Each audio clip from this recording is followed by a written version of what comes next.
प्रणाम। मैं राजेश त्रिवेदी डुमरियागंज विधानसभा प्रत्येक उत्तर प्रदेश परिवार के चरणों में मैं सादर प्रणाम करता हूं, जो राष्ट्रवादी विचारधारा से उत्पन्न परिवार है। मैं एक व्यक्तिगत सुझाव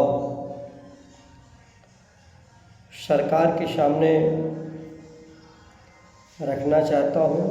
हो सकता है इस सुझाव को हमारे माना जाए। भाइयों और बहनों, आजकल तमाम जन समस्याएं गांव और शहरों में होती है, जो ज़्यादातर लोगों को प्रॉब्लम ज़मीन से होती है, विवादित ज़मीनों से होती है। उन विवाद ज़मीनों का हल प्रशासन, शासन, संबंधित परिवार के स्तर से, जो परिवार एक दूसरे के अपने आप के पूरक होते हैं, पकड़ रखने का काम करते हैं, एक दूसरे से करा करके अपने मनोबल को ऊंचा करते हैं। गरीब हो, जिनके पास पैसा नहीं है, या अमीर हो, जिनके पास पकड़ है नहीं है, किसी भी कारणवश हो सकता है उनकी कहीं नहीं सुनी जा रही है। कर्मचारी भी, अधिकारी भी कानून के पायदान से हाथ बांध दिए जाते हैं, जिससे सही ढंग से परिवार को लाभ नहीं मिल पाता। मैं आप सभी लोगों से एक सुझाव आप सभी के माध्यम से सरकार का ध्यान आकृष्ट कराना चाहता हूँ कि जहाँ भर जिस राज्य में, जिस जिले में और जिस तहसील गांव के क्षेत्र में हम सभी लोग निवास करते हैं, वहाँ कभी न कभी चकबंदी की प्रतिक्रिया होती है। चकबंदी की जब प्रतिक्रिया होती है, उस चकबंदी की प्रतिक्रिया होने के पश्चात जब चक कटता है, चक कटने के पश्चात व्यक्ति वही रास्ते फिर पुनः अपने जमीन को विवादित होने के लिए कर देता है। किसी न किसी रूप में अधिकारी कर्मचारी के द्वारा हो जाता है, जिससे वो व्यक्ति दौड़ता भागता न्यायालय की शरण में जाता है, फिर भी चाह करके उसको न्याय नहीं मिल पाता। हम चाहते हैं उत्तर प्रदेश शासन के माननीय मुख्यमंत्री महोदय जी से कि जहाँ भी चकबंदी हो रहा है, चकबंदी होने के पश्चात सरकारी ज़मीनों की कटौती हो। जो भी कटौती का प्रावधान है, कटौती होने के पश्चात हर सरकार नंबर सहित अपने विभिन्न सरकारी ज़मीनों पर चारों तरफ पत्थर नस्ब कर दे। उसके पश्चात आता है किसान परिवार का कार्य। जब किसान परिवार का खेत की कटौती हो करके उनको प्रतिक्रिया में लाया जाता है, तो किसान परिवार को भी हर किसान से सरकारी पैसा जमा करा करके और उन चारों मेड़ों पे एक पत्थर छोटा सा नंबर लिख करके जहाँ भी मेड़बंदी हो वहाँ गाड़ देना चाहिए।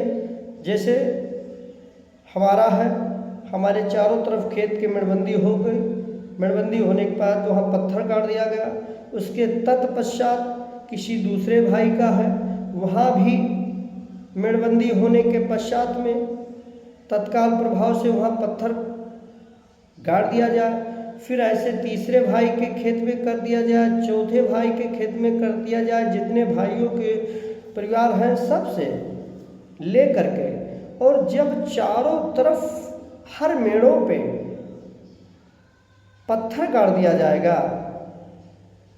नाप करके सही ढंग से, तो कोई किसी के खेत को जबरदस्ती जोत नहीं पाएगा, कभी किसी के खेत की कोई कटौती नहीं हो पाएगी।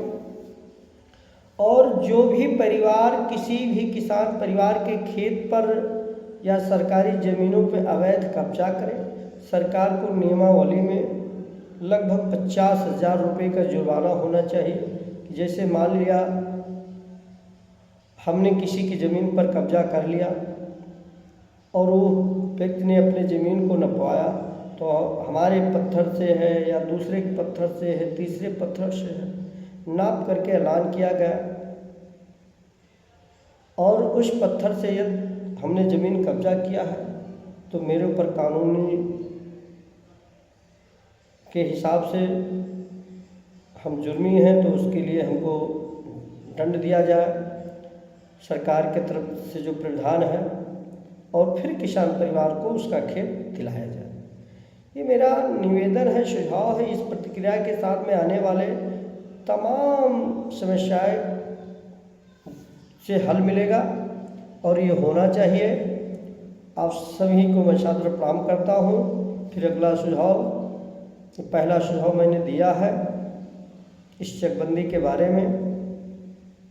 मुझे पीड़ा होती है जब किसान परिवार दौड़ता है, अधिकारी के पास जाता है, चकबंदी अधिकारी के पीछे दौड़ता है, कानून लोकपाल के पास दौड़ता है और उसके बाद उस परिवार का कार्य नहीं हो पाता। लोग पैसा भी देते हैं, पैसा भी खर्च करते हैं, लोग सिफारिश भी करते हैं। कई लोग, तमाम लोग मेरे पास आते हैं, कहते हैं भैया मेरा फ़ोन लगा दीजिए, चकबंदी अधिकारी से कह दीजिए और किसी से कह दीजिए। लेकिन नियमावली के कारण, नियमावली में प्रावधान होने के कारण तमाम दिक्कतें होती हैं और किसान परिवार का काम नहीं हो पाता। उसी प्रकार से यदि चकबंदी पीरियड का ठीक हो जाए तो राजस्व अपने आप ठीक हो जाएगा, उसमें कोई प्रॉब्लम नहीं होगी। कोई पत्थर किसी का उखाड़ नहीं सकता। जैसे आज हम पक्की निशानदेही कराते हैं, उसी ठीक चकबंदी पीरियड में ही हम पक्की निशानदेही का पैसा खर्च करके हम उसी वक्त हम वही कर्मचारी जो हमारा खेत नाप करके ऐलान करता है, हम तत्काल प्रभाव से पत्थर जो हमको अपना खेत का नंबर मिले, उस खेत का नंबर लिख करके चारों तरफ हम अपने पत्थर काट दें और उसके बगल में जो हमारे पड़ोसी को मिले खेत का नंबर, उसी मेड़ पर आधा उसका मेड़ होता है, आधा मेरा मेड़ होता है, तो उसी मेड़ पे वो भी अपना नंबर सहित तो वो डाल दे। उस पे लिखा रहे कि कै लट्ठा इनका खेत है, कौन नंबर है, लट्ठा बटा खेत लिख करके डाल दिया जाता है। तो निश्चित है किसी के खेत को कोई अवरोध नहीं कर सकता, किसी खेत पर कोई कब्जा नहीं कर सकता। ऐसे सरकारी नंबरों पे होना भी चाहिए। सरकारी ज़मीनों पर जो कब्जा करे उसके लिए कड़ी से कड़ी प्रावधान होना चाहिए। यदि ये हमारा सुझाव आप लोगों को अच्छा लगे तो निश्चित है इसको शेयर कीजिए। मैं राजेश द्विवेदी, प्रतिनिधि माननीय सांसद।